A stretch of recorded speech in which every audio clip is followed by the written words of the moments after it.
దాంట్లో రెండు విచిత్రమైనటువంటి పరస్పర విరుద్ధ సంఘటనలు. ఒకసారి నవ్వొచ్చేటువంటిది, దేశం పట్ల మనోళ్లకు ఉన్నటువంటి శ్రద్ధ ఎంత రాజకీయంగా దారి మళ్లిపోతుందనడానికి సజీవమైనటువంటి సాక్ష్యం. నిన్ననే సుప్రీంకోర్టు తీర్పు ఇచ్చింది. సుప్రీంకోర్టు తీర్పులో చాలా స్పష్టంగా రఫేల్లో కుంభకోణం లేదు, అన్ని నిబంధనల ప్రకారమే జరిగినాయి, ఎక్కడా మాకు అవినీతి జరిగిన ఆధారాలు కనిపించలేదని తేల్చి చెప్పింది. ఆ వెంటనే రాహుల్ గాంధీ లేదు అందులో జరిగింది, ప్రభుత్వ రంగ సంస్థ హెచ్ఏఎల్ ఉంటే ఎందుకు పట్టించుకోలేదు, నేను అది అడుగుతుంటే దాని గురించి మోడీ మాట్లాడలేదు, నాకు సమాధానం చెప్పే శక్తి మోడీకి లేదు, ఈ తరహా తీవ్రమైనటువంటి వ్యాఖ్యలు ఓవైపున రాహుల్ గాంధీ చేశారు. హెచ్ఏఎల్ ఎందుకు వదిలేశారు ఇట్లాంటివి. అదే ఆయన పక్కన కూర్చుని దీంట్లో పార్టిసిపేట్ చేసినటువంటి మల్లికార్జున్ ఖర్గే, ఎవరైతే ప్రధాన ప్రతిపక్ష నాయకుడు, ఆయనే ప్రజాపద్దుల కమిటీకి హెడ్ గా కూడా ఉంది. ఆయన నేతృత్వంలోని కమిటీ తాజాగా పార్లమెంట్ కి సమర్పించినటువంటి నివేదిక హెచ్ఏఎల్ ని తీవ్రంగా తప్పుబట్టింది. ఏంటి అంటే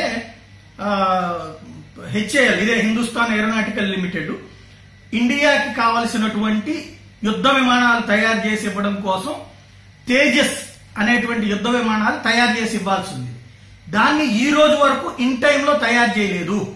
తయారు చెయ్యకపోవడం వల్ల, అంటే వాళ్ళ సుదీర్ఘకాలం ఆలస్యం కావడం వల్ల ఈ దేశానికి జరిగినటువంటి నష్టం ఏంటంటే పాత విమానాలని మళ్లీ అప్గ్రేడ్ చేసుకుని వాటి కోసం వేల కోట్ల రూపాయలు ఖర్చు పెట్టాల్సి వచ్చింది.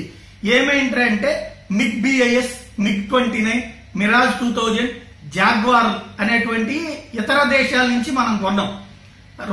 వీటన్నిటిని మళ్లీ అప్గ్రేడ్ చేసి దీనికోసం 20,037 కోట్ల రూపాయలు, 20,000 కోట్ల రూపాయల 37 కోట్ల రూపాయలు దీనికోసం ఆధునీకరణ కోసం, అంటే పాత విమానాలని మోడర్నైజేషన్ కోసం అనవసరంగా ఖర్చు పెట్టాల్సి వచ్చింది. దీంతో పాటుగా మనం సచ్చినట్టు ఇప్పుడు విదేశాల నుంచి కొనుక్కోవాల్సి వస్తుంది. దాంట్లో భాగంగా అమెరికా నుండి F-16, globe master, C-17, Russia నుండి సుకోయ్, Su-30, Su-35, టైఫూన్ ఏమో ఐరోపా నుంచి, అలాగే ఇంగ్లాండ్ నుంచి గ్రీపెన్, అలాగే ఫ్రాన్స్ నుంచి రఫేల్ లాంటి విమానాలు సేకరించుకోవాల్సి వచ్చింది. అక్కడ తయారు చేసి కొనుక్కోవాల్సిన దౌర్భాగ్య పరిస్థితి వచ్చింది. తేజస్ ని ఇంతవరకు ఎందుకు తయారు చేయట్లేదు? మీ వైఫల్యం ఇంత దారుణంగా ఉందేంటి? దాదాపు 4 ఏళ్ల క్రితం రన్నింగ్ లోకి రావాల్సింది ఇంతవరకు రావట్లేదంటే మీ చేతకాంతనం అన్నటువంటిది ఇదే ప్రజాపద్దుల కమిటీ తూర్పారబట్టి 20,000 కోట్ల రూపాయలు దానివల్ల లాస్ అయ్యాము.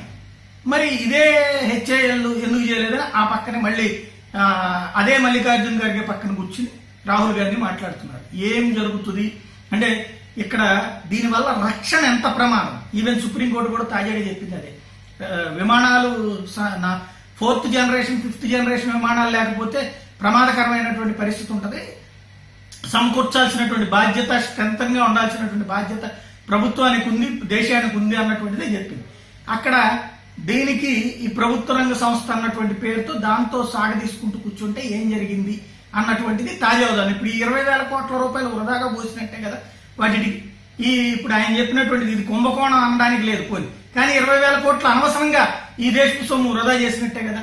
కానీ ఈ కోణంలో ఆలోచించం మనం, రాజకీయ కోణంలోనే ఆలోచించేటువంటి మన ధోరణి వలన నిజాలు సమాధి అవుతూ ఉంటాయి.